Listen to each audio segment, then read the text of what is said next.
I'm Justin Stone, president and owner of Elite Baseball Training in Chicago, Illinois. Thinking about my own experience as a college coach and a high school coach in the past, it is so hard for us to spend quality time with our players just because our time is so minimal with them.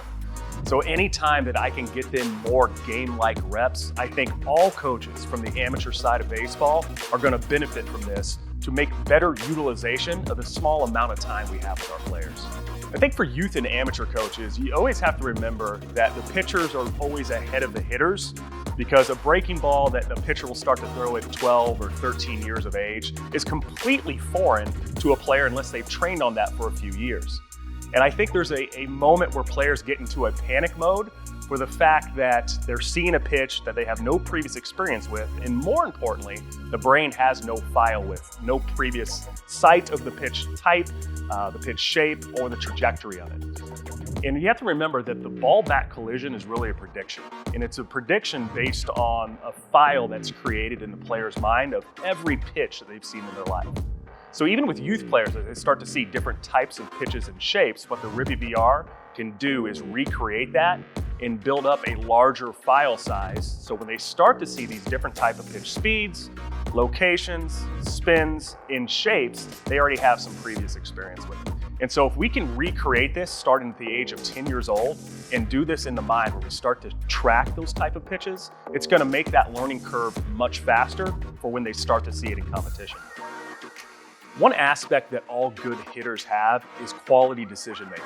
So the better job that a hitter can do of understanding his or her strike zone, and the strike zone awareness feature that we have in the RibeeVR allows them to understand pitch location and how that affects their approach in what they do well in the plate.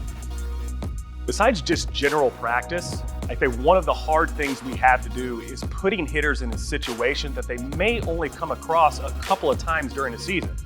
However, we ask them from a coaching standpoint to execute in those moments. If we can put these guys in a training situation where they see game situations thrown at them regularly, they get more comfortable with it in the moment and have a better chance for success. The RibeeVR will aid player development because we can double the amount of reps a player can take without having to tax the body. And again, it's so difficult to get game speed reps replicated in practice. If I have players that are working game speed within a cage, I can also have players working outside of the cage, and it's just as beneficial. What I like to do in the coaching, teaching, learning environment is to have as many players active as we can. So although we might have a couple of players doing physical drills in the cage, I also want them to take mental reps outside of it. And there's no better way to take mental reps than actually seeing pitches in a live scenario, which the RibeeVR will allow us to do. So I think there's a win-win situation where you can have players getting better, having fun while they're doing it. Parents love to see their players getting better and having this VR experience, but at the same time, we have an extra revenue stream to our business.